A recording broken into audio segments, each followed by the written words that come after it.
Hello and welcome to Channel's Book Club. My name is Kunle Kasumu, and it's always great to be on this show. And like I always ask you, how many books have you read this year?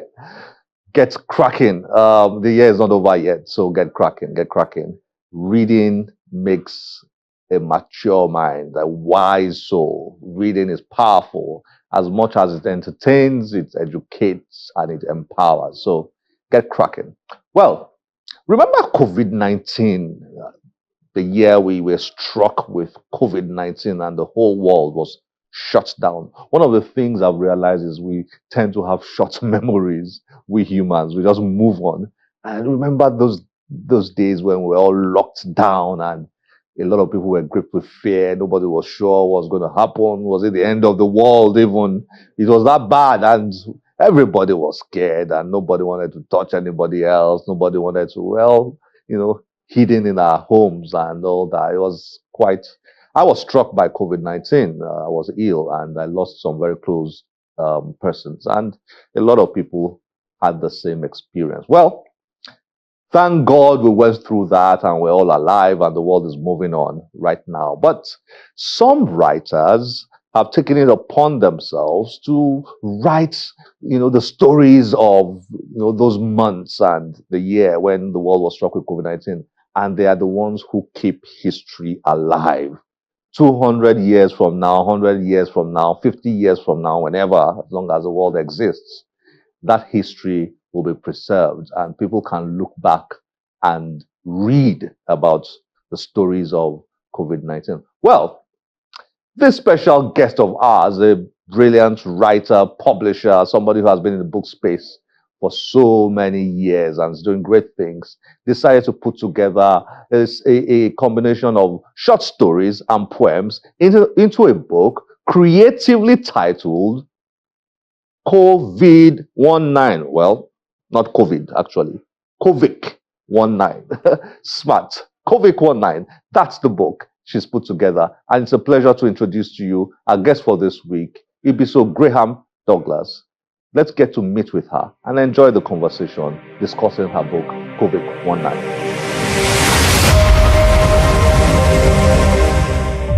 Ibiso Graham-Douglas is a publisher, a book industry professional, and author. Graham-Douglas has a Bachelor's of Arts in Financial Services and Politics, a Master of Arts in Publishing, and a Master of Business Administration in International Business Management. She was a Special Duties Executive Ambassador's Office of the Nigerian Embassy in Dublin, Ireland, and Technical Advisor of Presidential Task Force on Power. Graham-Douglas is a Publishing Director at Paperworth Books and a Board Director at Better Universal Arts Foundation. She joins Channel's Book Club to discuss her book, Covik One-Nine.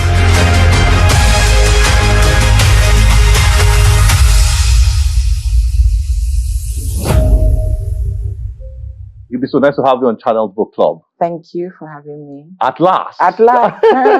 We've been planning this for at least a couple of years now. Welcome. Yes, thank you very much. Welcome. I'm really pleased to be here. It's an honor to have you here. So you've done so much for publishing in Nigeria over the years. You understand that space. I'm eager to come to your book, Covik One-Nine. Stories and poems, but before then, you've done so much. You've seen the publishing space in Nigeria. I would like you to share that journey a little bit. To sort of like provide some kind of perspective on what is going on in that space in Nigeria. Yeah. When I did the private launch and release of this novel, I said it was a full circle moment for me. Because my foray in the book industry began in 2002 as a bookseller. So I had a bookshop in Port Harcourt. And then we didn't have the renaissance that we do now of like Nigerian books and novels and things like that. So I used to import from the UK because of course they have English language Commonwealth rights.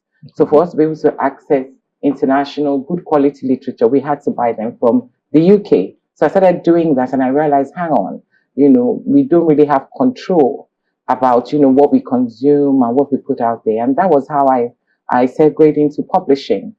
just about the time that Chimamanda released her Purple Hibiscus. So, that gave me the impetus, should I say, or the encouragement I needed to, delve further into publishing. And so I went and I have a master's in publishing from the London College of Communication, University of the Arts. And then I worked in publishing in the UK for a bit. I worked for an independent publisher and decided to come to Nigeria to continue that. So I'm what you call a hybrid publisher, but simply because that is the business model that our economy supports. So yes, I do a bit of traditional publishing, and then we do contract publishing. But with the way our economy is structured, that is the business model that that the economy supports for publishing. Can you explain that a bit? What do you mean by that's the business model the economy supports? Because the thing about publishing is that, where global houses really have the money is the trading rights, but we hardly get books that have commercial viability, the global commercial viability. We only are able to trade on the global rights. Okay. So even a lot of my colleagues right now, we're doing big name international diaspora Nigerians. Mm-hmm. But if you check it, quite a few of us only have maybe West African or Anglophone rights. Okay. But the money is in getting global rights for intellectual property, recognizing commercial viability, and being able to trade with that internationally. So you license foreign language rights, French, German, whatever. All that licensing is money. You license audiovisual, that licensing is money. You license audio. But our sector is not as mature. And also our economy is not, our economy doesn't support that at the moment. And, we have to realize that publishing cannot be viewed in a silo. We live in the reality of Nigeria. And we have to also recognize the feeding from the educational sector and also issues like the Japa effect. And when is Nigerian literature authentically Nigerian? Do Nigerians have to live here? Or must we always include diaspora influences? We have to realize that diaspora Nigerian writing, so for example, people who are young, 20s, 30s now, writing, born and brought up in England, would their experience be the same as a Nigerian writer born and brought up here? Worldview influences, culture influences, environment influences, so it can be a quandary for us. But ultimately, at the moment, what we struggle with is discovering talent for global commercial viability from here. And because we don't have that, we don't, even sometimes when you discover, a lot of them are not actually willing to relinquish the global IP rights for their work to a Nigerian publisher. Everyone's eye is always UK and US. Ibiso, you are like a living, breathing encyclopedia when it comes to publishing. You have to promise us to come back. Let's have a dedicated session on that. So it's very, very important. I think it's important. Okay, let's come to Covik One-Nine. This book is sweet. Oh man! Thank you. So it's a compilation of poems and write-ups, short stories. Yes. And I never met some of the writers here before until I read this. Oh. So you need to first of all give us a general introduction to this and give us an idea of how you picked these particular contributors. Like I said, in my editor's note in the end of the book, I said, I was personally deeply affected by COVID, as you know. Yeah. Kunle, so I lost my mom and had two brothers to COVID. Really sorry about that. Yes, thank you. We went through that horrific time. So it's past now. It looks like we've moved on as a nation. It almost seems like we've moved on. But, the hurt, the pain, that whole experience, it still lingers for people like me. And I just couldn't understand how the concept of COVID is largely dismissed. And so I just thought a way to memorialize that time, so that we never forget, was to do a book, and I know the impact of fiction in widespread information sharing and, you know, the social commentary aspects and all of that. So I thought fiction would be good, but I didn't want to single up a single point of view. So that's why I thought, you know, I'll do a collection of stories and poems. And I know Obari quite well. You know, he's been a supporter. Yeah. We worked together in Time 5. So I just thought, you know, he has such clarity, you know, with the way he expresses in his poetry and in his plays. So I thought, you know, it would be good for Obari to garnish with a bit of poems. You know, so initially I thought I approached almost 30 writers, you know, but in the end we went with those who, you know, bought the idea, made themselves available and submitted plays that I thought were worthy or befitting enough to be put in such a collection, lest we forget. So we're talking about Dolapo Marinho. Yes. We're talking about Olukorede Yishao. Yes. Michael Afemfia. We know Michael on this show. Yes. Of course, Obare Gumba. Chimeka Garrick. Yes. Shehu Sok. Yes. What a name. He's from Kaduna. Michael Indiomo. Yes. Wow. Yes. So you then, you know, compiled, edited. Yes, I compiled, edited, and I actually wrote a story. You know, I wrote a story for the first time. So I really wanted to show the broad spectrum experiences, you know, and I told them, I said, look, you can write about anything you want, but set it in COVID Nigeria. So that even and another thing that happened, you know, while I was doing my research for this, I realized we didn't have any documentation of the Nigerian, or should I say Western African experience from the 1917 pandemic. And I knew that, you know, that preceded WHO and all these international organizations who are very great at record keeping, even at the moment. But I just thought, you know, the cultural nuances, the daily living, you know, we needed to encapsulate that. That's why I thought it would be fiction. And I just thought in 100 years' time, you know, we're not here anymore. If there's another pandemic, you know, future Nigerians can come back to this and read and say, okay, there was a time where they limited church attendance to just 50 people, because we're already forgetting that now. You know, okay, there was a time where we had like a plastic surgery pandemic and, you know, people were caught in it in COVID. So that was what I was thinking about. I was just saying, you know, future Nigerians have a reference from this time, how we lived it, you know, how we perceived it, and how we understood it, how we interpreted it. That was why I thought it was necessary to do That is so powerful, Ibiso. That is so powerful. You're right. I don't know. Maybe because we have so many problems this part of the world. Yes. I mean, by the time you're coming out of one, there's another one waiting for you. I mean, from a national perspective now, I mean. So we tend to have short memory. Yeah.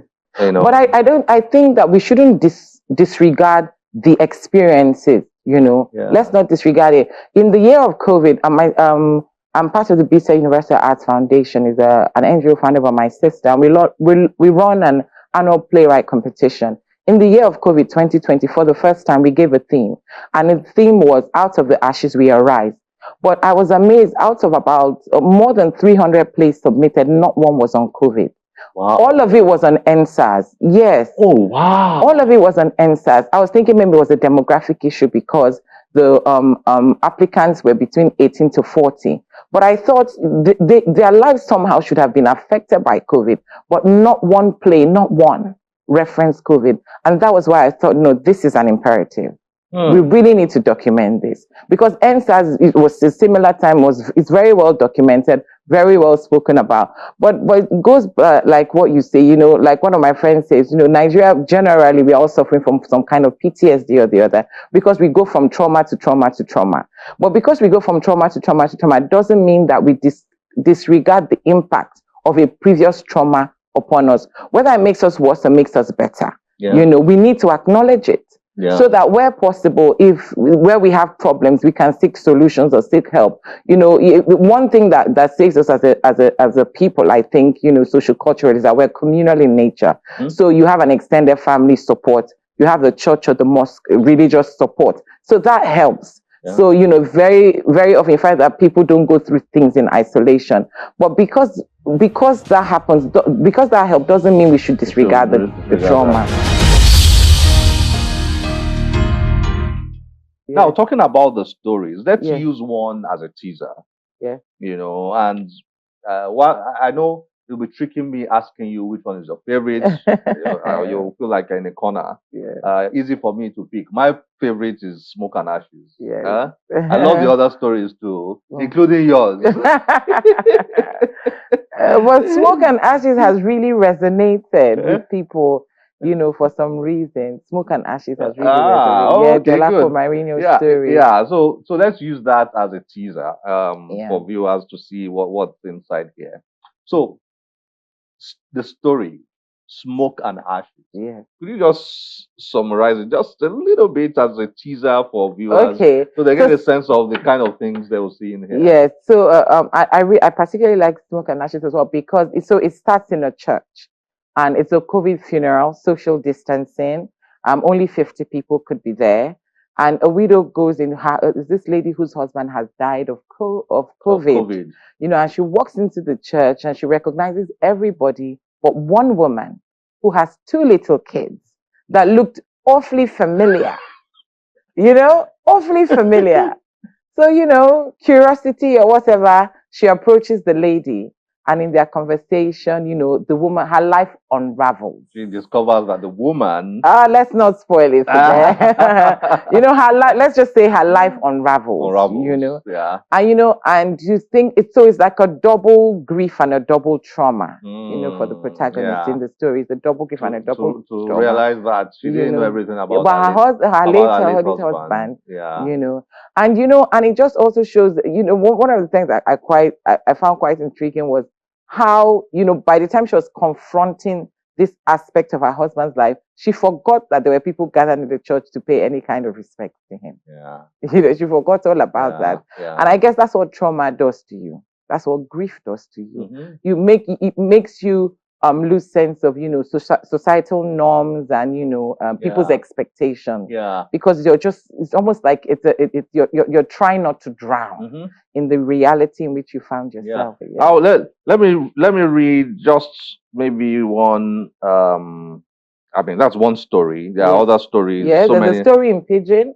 Michael Afefe's story is all in Pidgin, and I quite like that, because I've always thought that we don't fully utilize Pidgin, in literature, so I was quite happy to, include that story in the collection. Yeah. Your own story. I mean, what was your experience like being your first short story?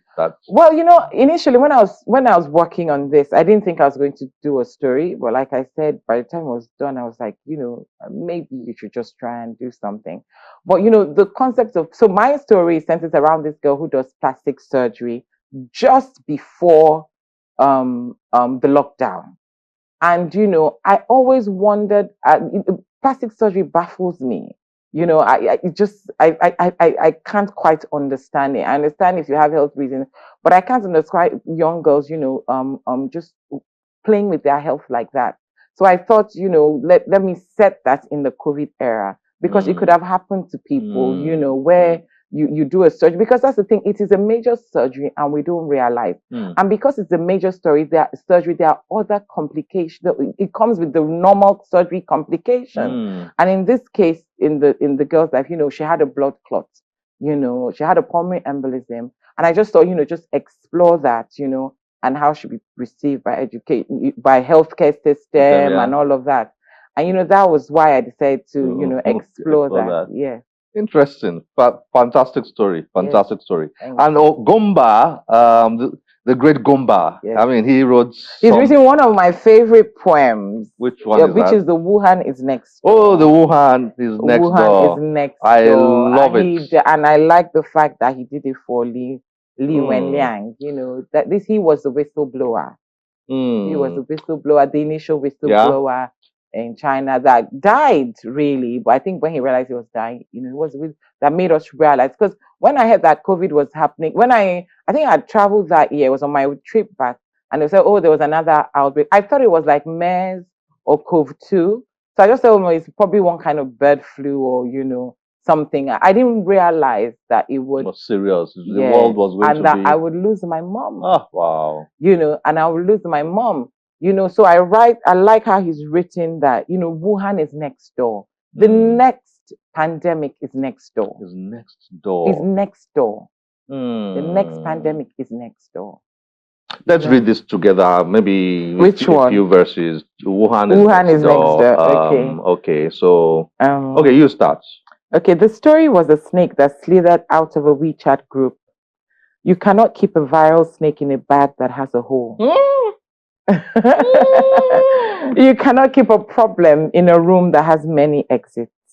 The chat room had open ears, some in sync with the ears of the state. The story was a snake that coiled around a city. A city ignored the truth because its head was in a gutter. Wow. This is like this poem should win an award. It should, honestly. It should. Really, it was such brilliance, when he sent the poems to me, I was like, oh my goodness, you got the spirit of what I'm trying to put out there. Because Wuhan is next door. And I mean, just like you said earlier on, we tend to forget these things very quickly. Yeah. Wuhan is a word that I'm sure if you line up 10 Nigerians, 20 Nigerians, they probably would have forgotten. We've forgotten. Where's Wuhan? Where is Wuhan? Wuhan. But Wuhan, the whole COVID story started from Wuhan. And the funny thing, even before COVID, I didn't know, I knew a few Chinese cities. I didn't know Wuhan. I didn't know Wuhan. Yeah, I didn't. I knew a few Chinese cities. And I remember then one of my uncles was saying his friend had rung him to say his kids were stuck in Wuhan. They were trying to bring them up. And he was like, Wuhan, of all the cities in China, where is Wuhan? We didn't know the impact it would have on our lives. And of course, how many people know Li Wenliang? We've forgotten him. We've forgotten him. The guy who first told us about that we had a serious problem and we needed to brace up, so to say. Ibiso, well done writing this. And I know your dad has your dad wrote some nice books. Before he passed. Yes. We need to talk. No, you know what? Let's agree that you're coming back. I'm coming back anytime. Anything for you, Kunle. It would be a delight to come back. I always like chatting with you. Yeah. So before my dad died, sadly we released them after he died. He wrote 3 books. He wrote the first one. He wrote an autobiography, and the beautiful thing about his biography was he was able to succinctly trace. Because my dad comes from quite a well-known legal family and a political family. One of his brothers, the late Ibiso Graham-Douglas, was Attorney General of the Federation. His other brother, Dr. Melford Graham-Douglas, was I think he was one of 6 people nominated by Gowon to go for one of those peace talks in an West African country. So people know them. And so my dad was their baby brother. He came out. He became 4-time minister. He was commissioner. He ran for president. So he was able to successfully trace their lineage in the book. But also what I liked about, he talked a lot about the forming years of the PDP, how the PDP came up, because he was one of the original signatories of the PDP, so how the PDP came about, his work with General President Obasanjo, his interactions with Goodluck Jonathan. And and then that's his biography. The other one he wrote is one of my favorite title book. It's called Democratic Rascality. So, but sadly, we had done everything, and we really thought he'll get better. But sadly, he didn't get better, and he passed away. So but he left the legacy. So it's on Amazon, it's on Apple, and few physical copies are available. Well, we will bring you back. Definitely. We'll talk about those I'm books here, and I'll be pleased to come back anytime. Thank you very much. Thank you so much for having me, Kunle. It's been nice to have you on channel. Same here, and well done for the work that you do, because you do so much more than this. The show, a lot of people don't know that. You've left real strong impact in the publishing sector and book industry in Nigeria, and we are thankful for you, and we are grateful for you. Thank you so much for your kind words.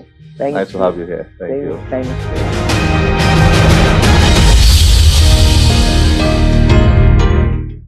This is where we have to end the show today. As always, we'll be delighted to get your feedback through any of our social media platforms displayed on your screen. My name is Kunle Kasumu. Remember, one great book can change your life. Bye-bye.